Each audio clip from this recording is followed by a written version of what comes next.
shimming right at the back, isn't it? I know, it's crazy. Why can't it work if it's next to the TV? If you find me, look, I've got one of them. Ah, yeah. It's the same size.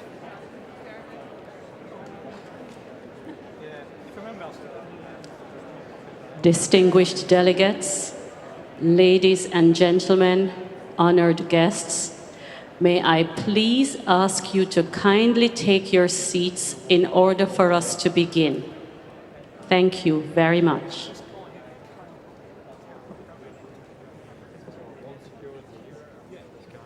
He's going to come from there, isn't he?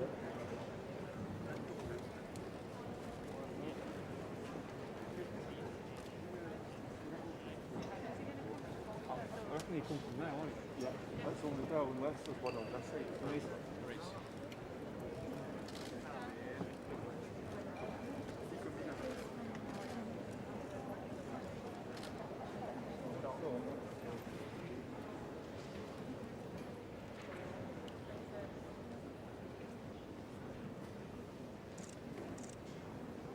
Introduced who was comparing.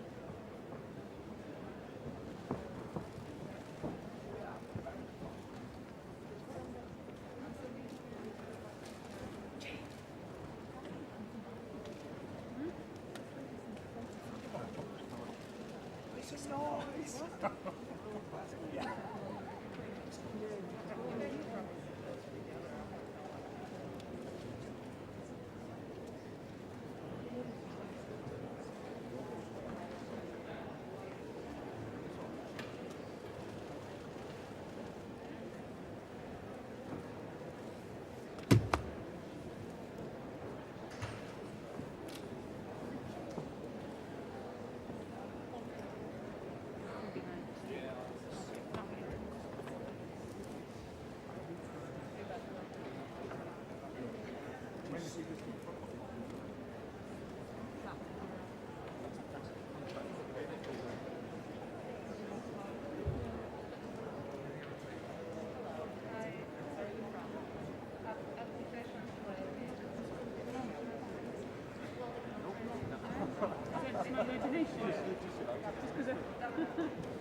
distinguished delegates, ladies and gentlemen, honored guests, to introduce the 44th President of the United States of America, please welcome Sheila Babauta, representative of the Northern Mariana Islands and an Obama Foundation Asia Pacific leader.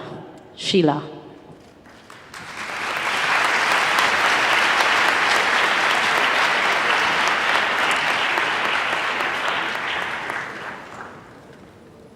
Hafaday, Tiro, Kasilelia Menko.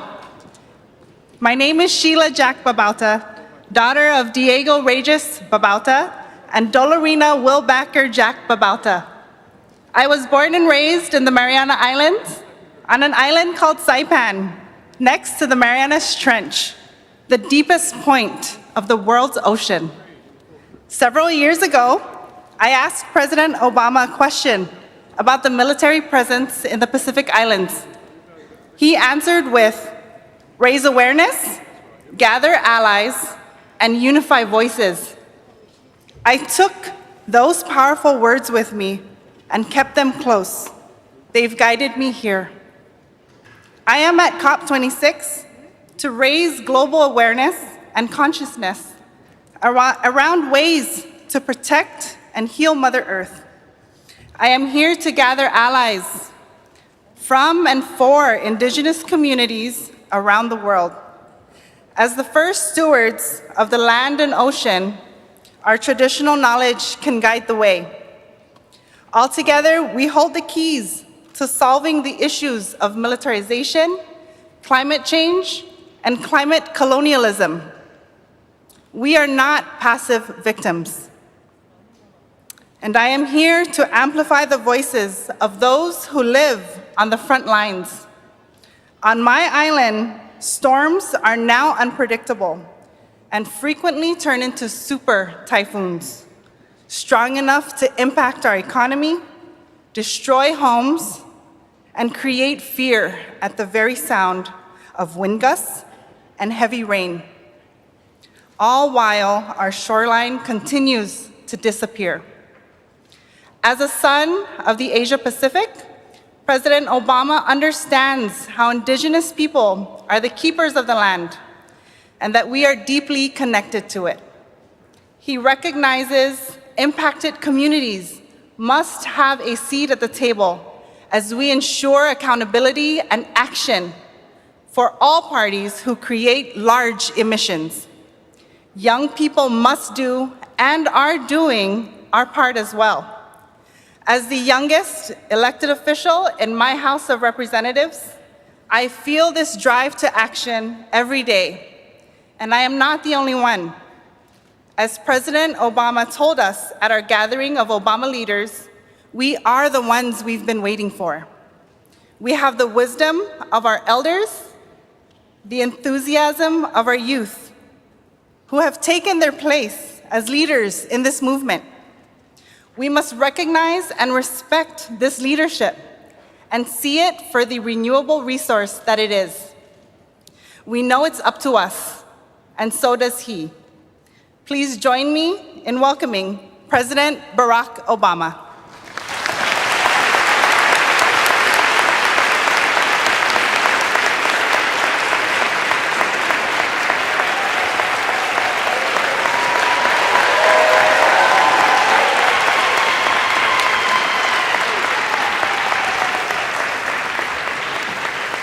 Thank you so much. Thank you. Hello, Glasgow. Thank you very much. Thank you. Please. Well, it is wonderful to be back in the UK. It is, let's face it, wonderful to be traveling anywhere these days. And thank you, Sheila, for that outstanding introduction and for all the work that you are doing in a part of the world that is feeling the effects of climate change right now. Thank you for making what sometimes can seem a bunch of abstract numbers painfully, immediately real. So we're very grateful for her. I am a private citizen now. So trips like this feel a little bit different than they used to. I don't get invited to the big group photo. Traffic is a thing again. Music doesn't play when I walk into the room. On the positive side, I can give a speech like this without wearing a tie and not create a scandal back home. I hope.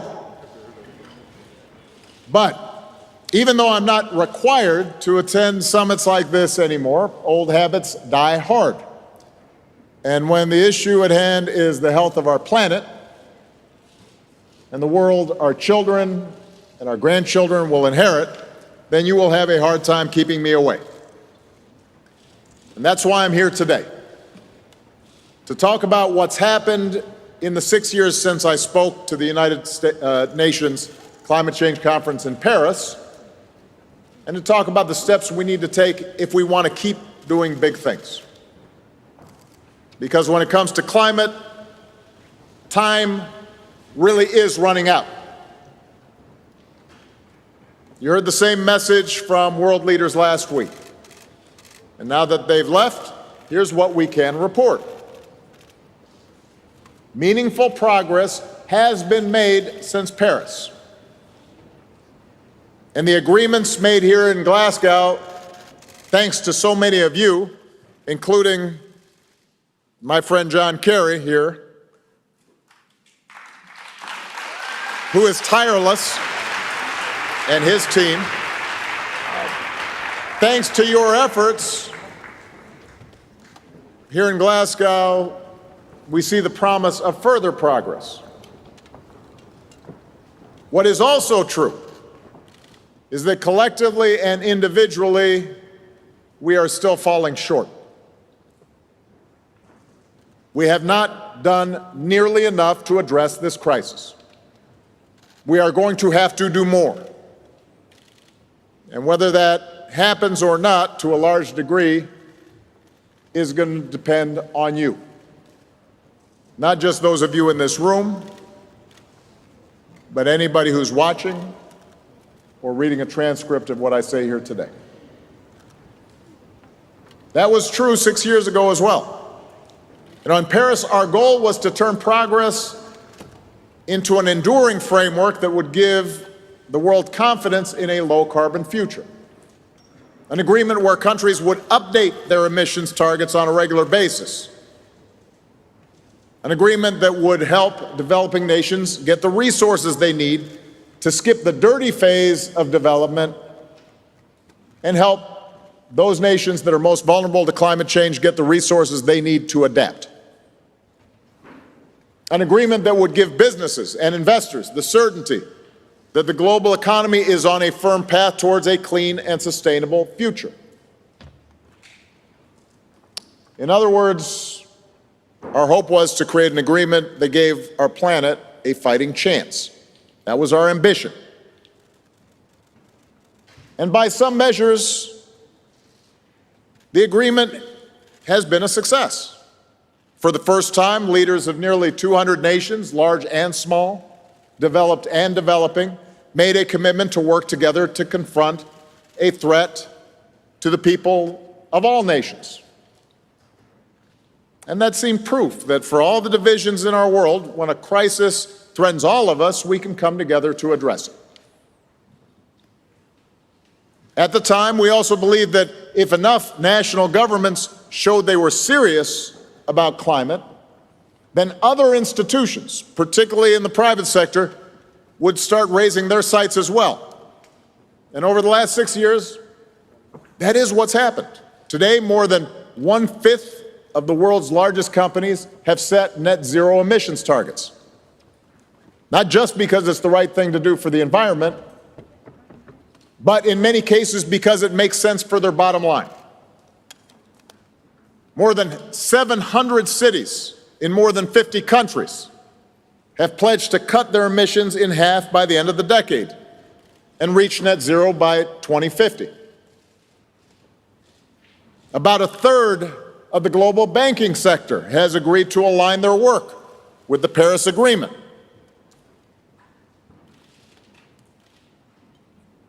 So that's meaningful. Now, back in the United States, of course, some of our progress stalled when my successor decided to unilaterally pull out of the Paris Agreement in his first year in office. I wasn't real happy about that. And yet, the determination of our state and local governments, along with the regulations and investment that my administration had already put in place, allowed our country to keep moving forward, despite hostility from the White House. The $90 billion investment that we made in 2009 helped to jumpstart the clean energy industry in the United States, and markets adapted, and so did consumers. And even when the Trump administration rolled back emissions requirements for automakers, along with regulatory changes and efficiency standards, many businesses chose to stay the course. They kept reducing emissions. They continued the transition to electric vehicles and energy-saving appliances. The ball had been rolling, and it didn't stop. And meanwhile, science and technology continued to advance. So today, the price of solar and wind energy has dropped to the point where, in some places, clean energy is cheaper than fossil fuels. Around the world, scientists and entrepreneurs are integrating abundant renewable energy, more powerful batteries, breakthroughs in fields like synthetic biology to invent a better future that is healthier and more affordable. That's all good news for the planet. And it is also good news for people looking for a job. In the U.S. alone, more than 3 million people now work in clean energy-related jobs. That is more than the number of people currently employed by the entire fossil fuel industry. So despite 4 years of active hostility toward climate science coming from the very top of our federal government, the American people managed to still meet our original commitment under the Paris Agreement. And not only that, but the rest of the world stayed in the deal. And now, with President Biden and his administration rejoining the agreement, the U.S. government is once again engaged and prepared to take a leadership role. And everybody who's been watching John Kerry run around here knows that we take that role seriously. As the world's second largest emitter of greenhouse gases, the U.S. has to lead. We have enormous responsibilities. And obviously, we still have a lot of work to do. But last week, Congress passed President Biden's bipartisan infrastructure bill that will, among other things, create jobs manufacturing solar panels and wind turbines and batteries and electric vehicles, and build out the first ever national network of charging stations so families can travel across the U.S. in electric vehicles.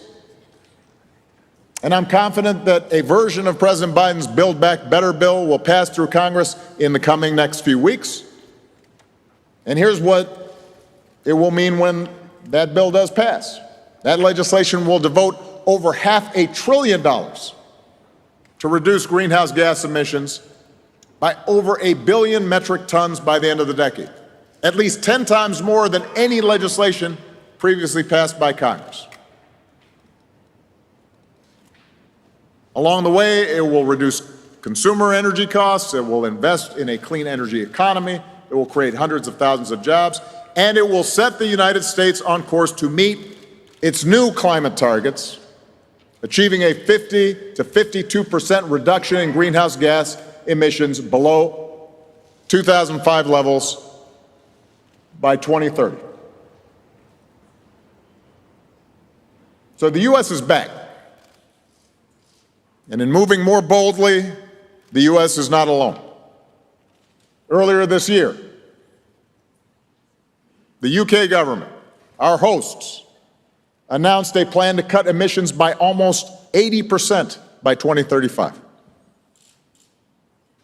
This summer, the European Union put themselves on a path to carbon neutrality by 2050.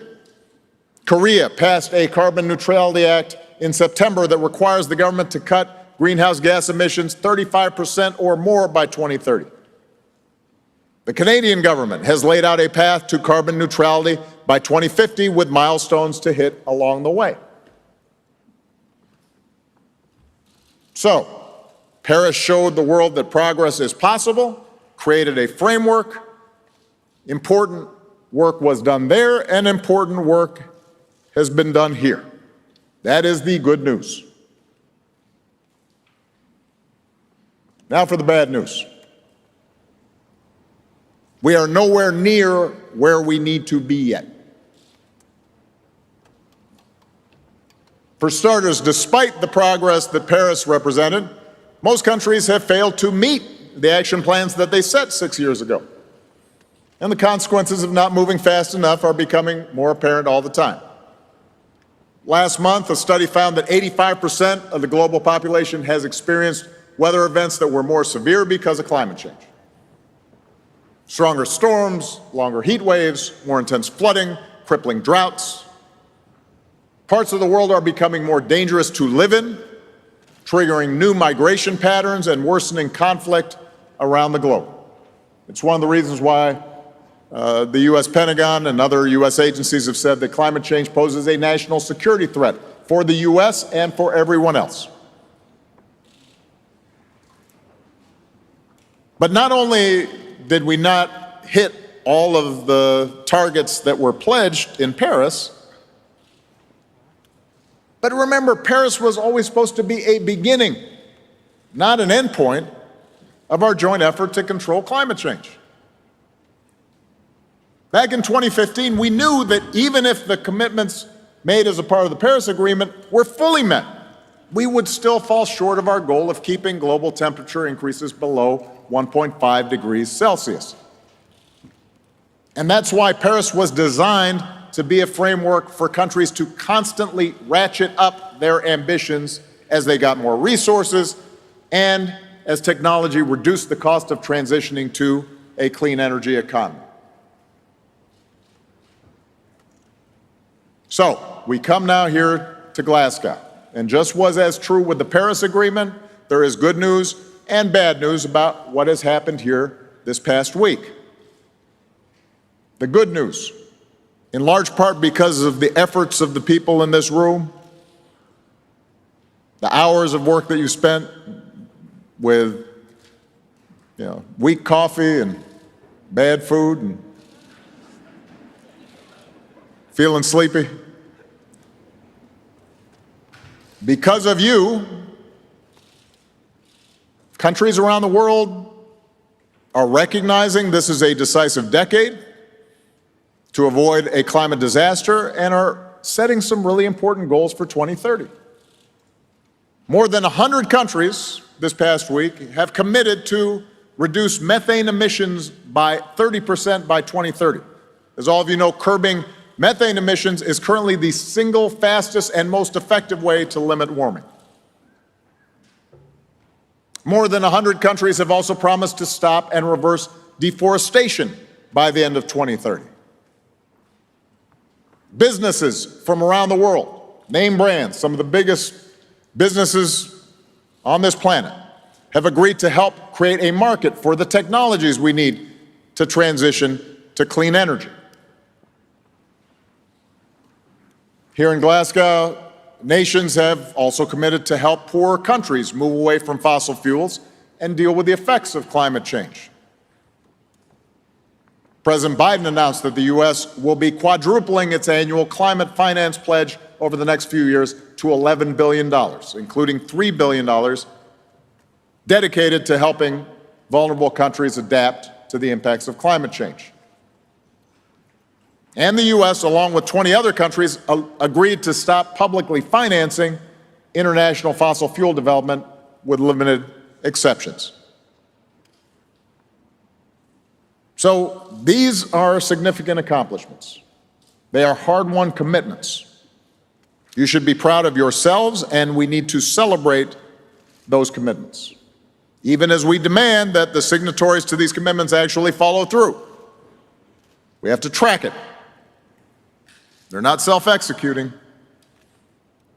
They're going to require effort. But let's assume that we actually deliver. That's significant.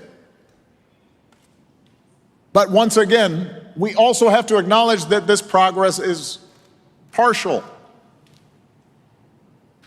Most nations have failed to be as ambitious as they need to be. The escalation, the ratcheting up of ambition that we anticipated in Paris 6 years ago has not been uniformly realized. I have to confess, it was particularly discouraging to see the leaders of two of the world's largest emitters, China and Russia, decline to even attend the proceedings. And their national plans so far reflect what appears to be a dangerous lack of urgency, a willingness to maintain the status quo on the part of those governments. And that's a shame. We need advanced economies like the US and Europe leading on this issue. But you know the facts. We also need China and India leading on this issue. We need Russia leading on this issue, just as we need Indonesia and South Africa and Brazil leading on this issue. We can't afford anybody on the sidelines.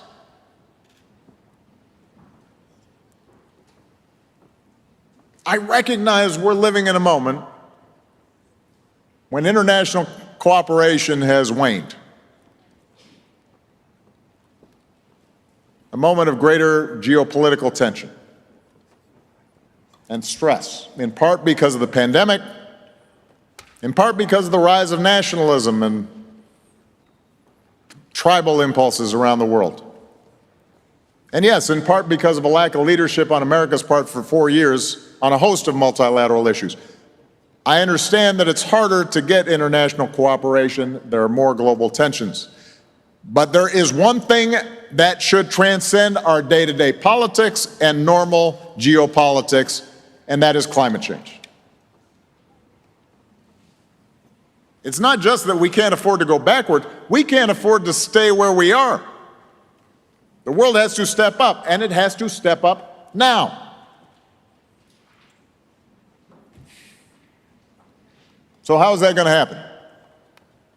How do we close the gap between what's necessary for our survival and what seems politically possible right now? I confess, I don't have all the answers. As I'm sure is true for all of you out there, those of you who are steeped in this work, who are far more expert than me, there are times where I feel discouraged. There are times where the future seems somewhat bleak.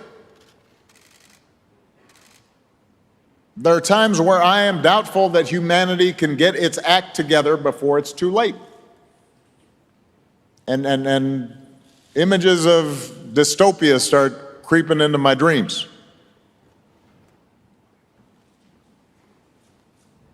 And yet, whenever I feel such despondency, I remind myself that cynicism is the recourse of cowards.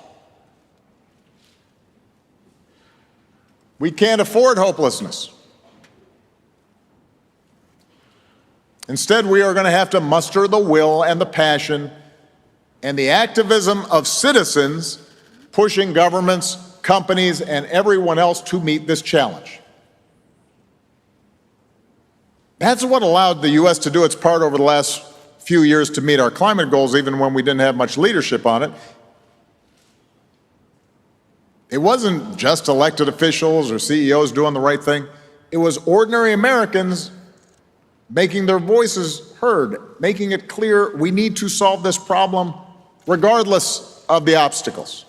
People who organized and educated others in their communities, people who put pressure on businesses and governments to do better, people who turn their passion into votes.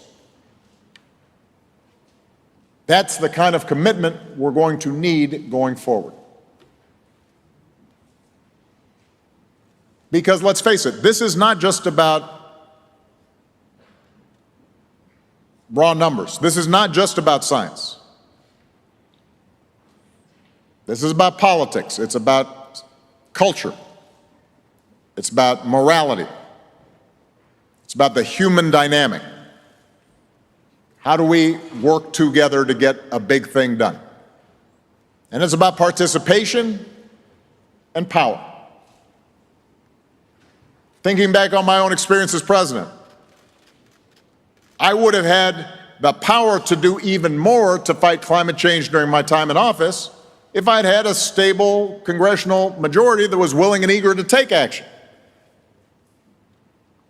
And for the bulk of my presidency, I didn't have that majority. Gaining such majorities require an engaged citizenry willing to do what it takes to reward politicians who take this problem seriously and send out of office those who don't. I am convinced that President Biden's Build Back Better bill will be historic and a huge plus for U.S. action on climate change. But keep in mind, Joe Biden wanted to do even more. He's constrained by the absence of a robust majority that's needed to make that happen.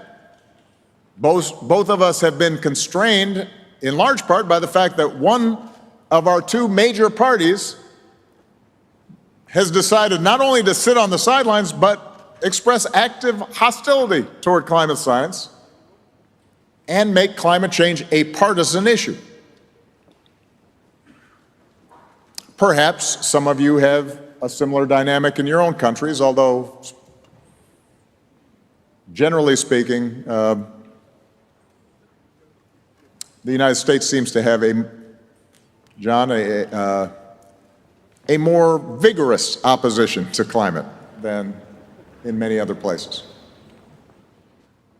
But my broader point is that's got to stop. Saving the planet isn't a partisan issue. I welcome any faction within the Republican Party in the United States that takes climate change seriously.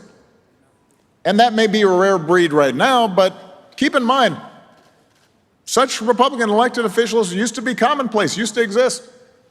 President George H.W. Bush, a Republican, was one of the first U.S. presidents to officially recognize the threat of climate change, was a signatory to the Rio Accord.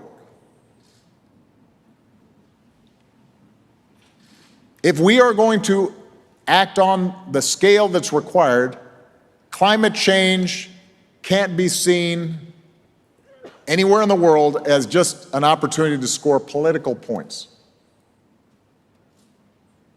And for those listening back home in the U.S., let me say this. It doesn't matter if you're a Republican or a Democrat. If your Florida house is flooded by rising seas, or your crops fail in the Dakotas, or your California house is burning down. Nature, physics, science do not care about party affiliation. And what is true in the United States is true in every nation. We don't just need the Democrats or the Green Party or progressives to be working together on this existential problem. We need everybody, even if we disagree on other things.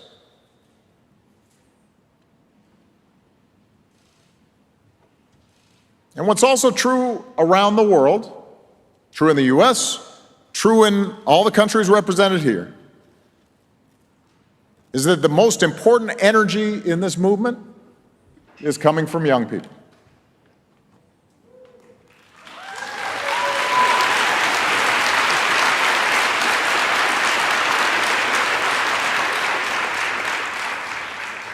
And the reason is simple.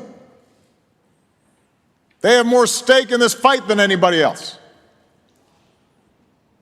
And that's why I want to spend the rest of my time today talking directly to young people who may be watching and wondering what they can do to help. I am the father of two daughters in their early 20s, so I have some sense of all the stuff that gets thrown at young people these days. It's not always easy being young today.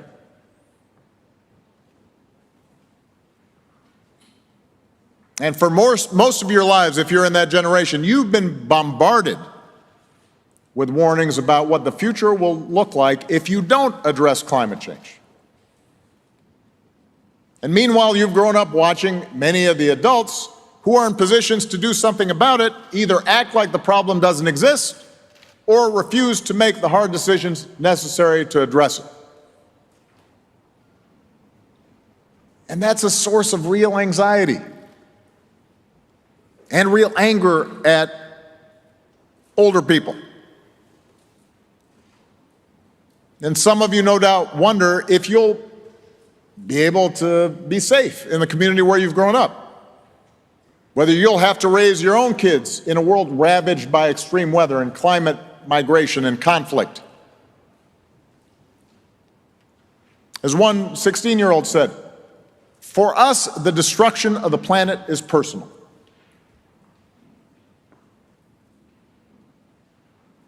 And that's why my message to young people begins with acknowledging you are right to be frustrated. Folks in my generation have not done enough to deal with a potentially cataclysmic problem that you now stand to inherit.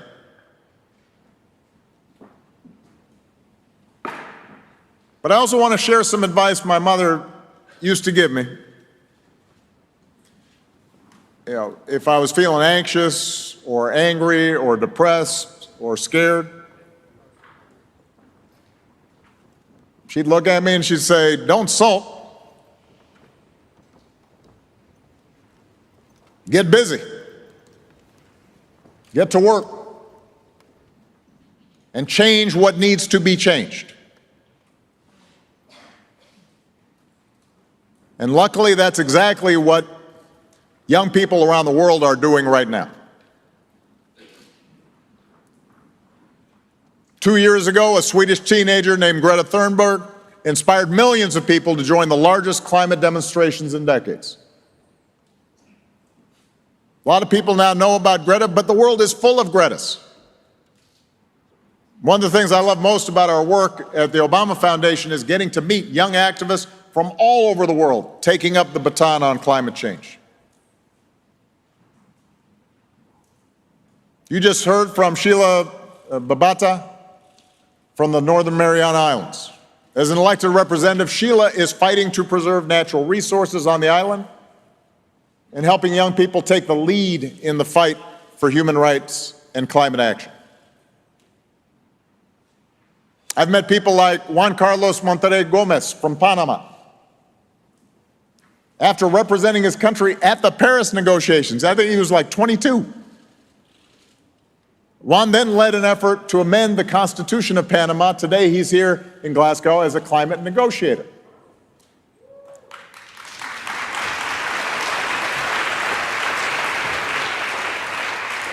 We've got Colette Pinchin Battle, who is the founder and executive director of the Gulf Coast Center for Law and Policy in Louisiana, back in the States.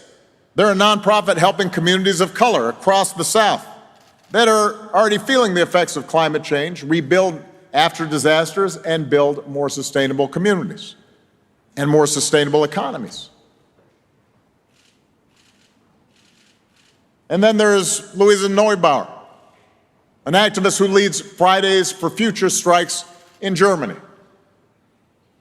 During the global climate strikes in 2019, Louisa helped organize 270,000 marchers in Berlin, put pressure on German political parties to take climate change seriously.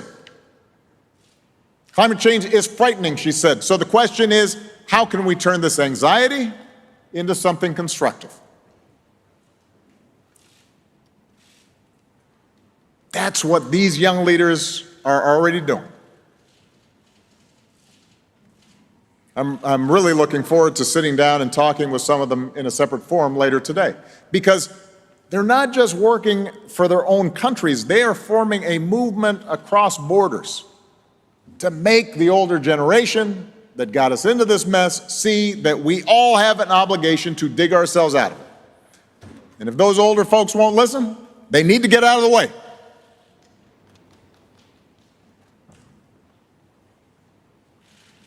Now, at this point, some of the young people watching or listening, they may be thinking, I don't have time to organize 200,000 people or propose a constitutional amendment. I've got a math exam next week.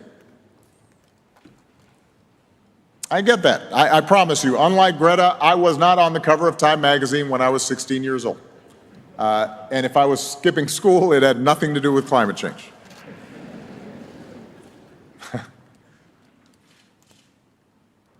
But there are plenty of things that each and every one of you young people can do that won't require devoting your entire life to the cause, but will make a real difference.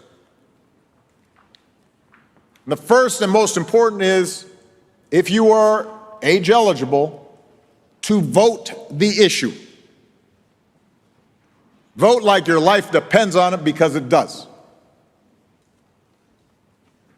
I recognize that a lot of young people may be cynical about politics, but the cold, hard fact is we will not have more ambitious climate plans coming out of governments unless governments feel some pressure from voters.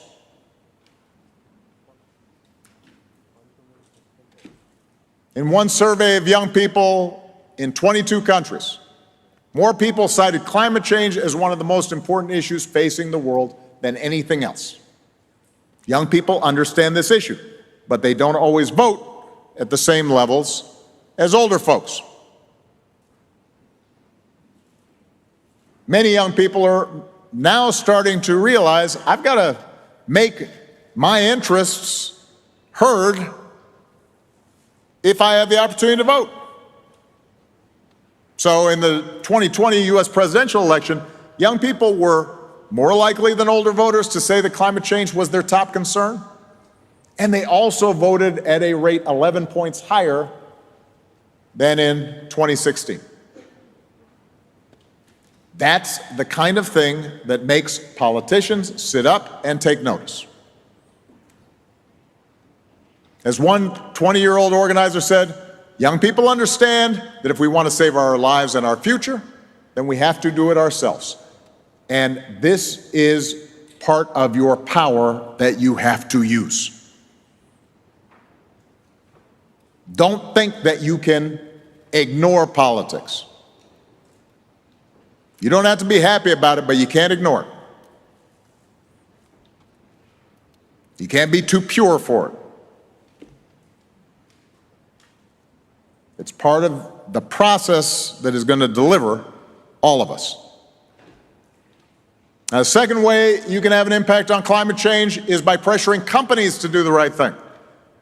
Members of your generation have already shown you're willing to pay for products that you believe are responsible and responsive to the climate challenge, and that you're also willing to avoid those companies that are actually making climate change worse. I see this in my own daughters and their friends, their peer group, in terms of which companies they support and which products they buy.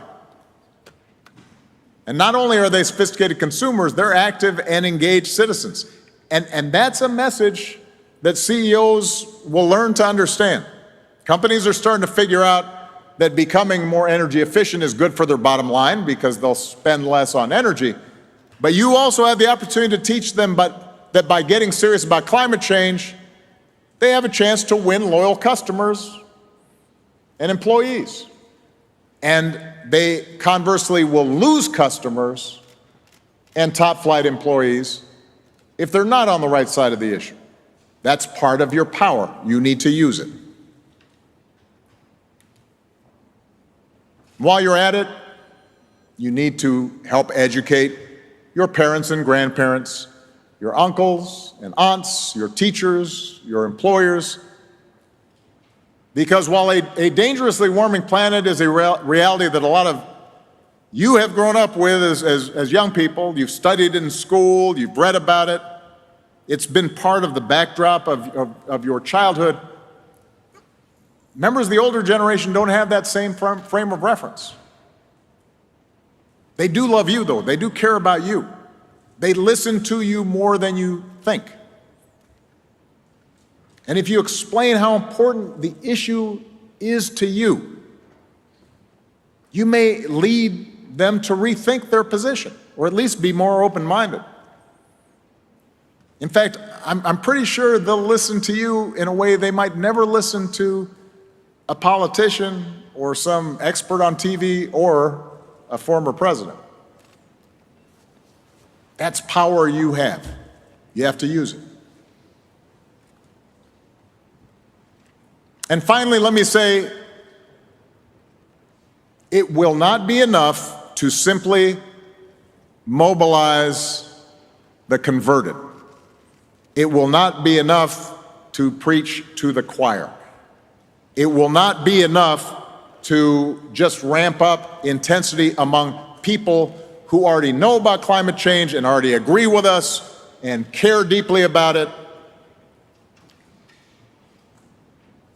Protests are necessary to raise awareness. Hashtag campaigns can spread awareness.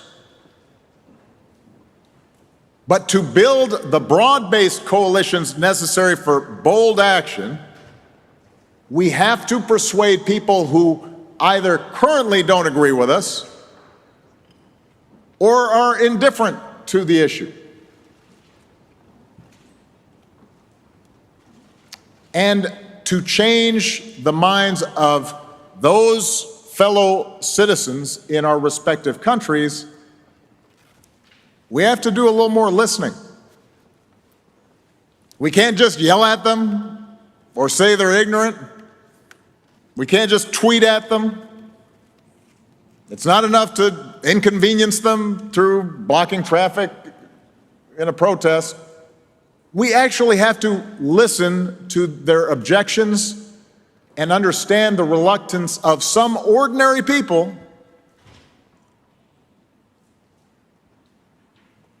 to see their countries move too fast on climate change. We have to understand their realities and work with them so that serious action on climate change doesn't adversely impact them. So listen, it is true, a lot of climate opposition comes from fossil fuel companies trying to make a buck, despite the green ads that they run on TV. It's true that there are climate deniers out there who, for ideological reasons, you will never convince. But I'm not talking about them. I'm talking about the fact that we've got to persuade the guy who has to drive to his factory job every single day, can't afford a Tesla, and might not be able to pay the rent or feed his family if gas prices go up. We have to think about the mother in India who, yes, will suffer droughts and floods made worse by climate change, but whose more immediate concern is getting electricity so her children don't have to sit in the dark every night and can't do their homework. That's not you can't dismiss that concern. There are workers and communities that still depend on coal for power and jobs. And yes, they are concerned about maintaining their wages. That's not unreasonable for them to be concerned about that. And the fact is, the truth is that transitioning from dirty energy to clean energy does have a cost. And it is not unreasonable for people who often are already economically vulnerable and maybe don't feel particularly politically powerful, it's not unreasonable for them to think that for all the highfalutin talk, some of those costs of transition will be borne by them, not by the more powerful and the privileged. That's not an unreasonable perspective for them to have. And that's why, when it comes to climate change, a country like the US with a higher per capita carbon footprint does have to do more than a country like Mali or Bangladesh. It's also why we need to make sure the people most affected by the transition to clean energy aren't the ones bearing most of the cost. They don't have any margin for error. I can afford to give up a lot of my current lifestyle to benefit the planet. because I'll still have a lot left over. A lot of folks don't have that cushion. So that means that any climate plan worth its salt has to take these inequities into account, whether it's through subsidies to poor people to ease the transition to clean energy, whether it's technology transfers that help poor countries meet their development goals by leapfrogging dirty fuels. We have to pay attention to those embedded inequities and the politics that surrounds that. And that's not easy.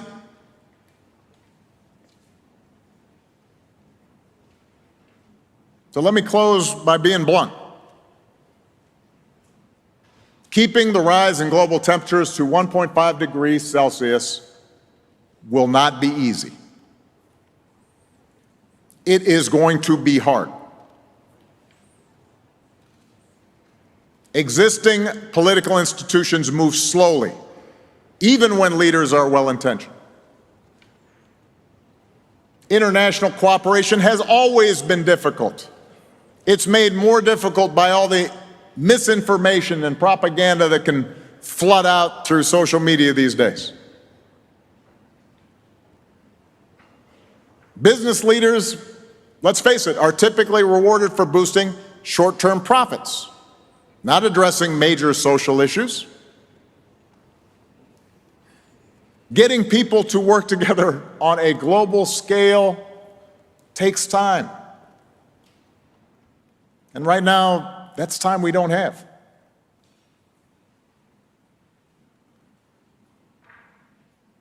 So if we're honest with ourselves, yes, this is going to be really hard.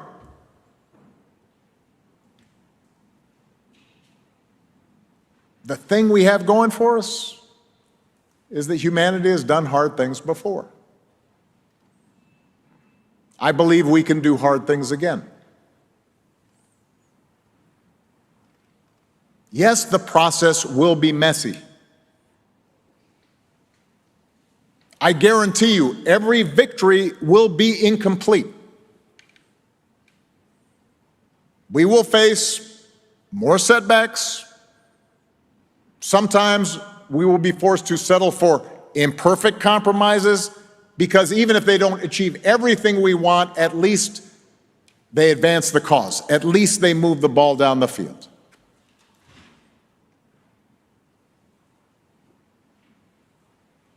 But if we work hard enough for long enough, those partial victories add up. If we push hard enough, stay focused enough, and are smart about it, those victories accelerate and they build momentum. If we listen to those who are resistant and we take their concerns seriously and we work with them and we organize and we mobilize and we get our hands dirty in the difficulties of changing political dynamics in our countries, those victories start happening a little bit more frequently. If we stay with it, we will get this done. So to all the young people out there, as well as those of you who consider yourselves young at heart, I want you to stay angry. I want you to stay frustrated. But channel that anger. Harness that frustration. Keep pushing harder and harder for more and more. Because that's what's required to meet this challenge. Gird yourself for a marathon, not a sprint. For solving a problem this big, this complex, and this important has never happened all at once. Since we're in the Emerald Isles here, let me quote the bard, William Shakespeare. "What wound," he writes, "did ever heal but by degrees.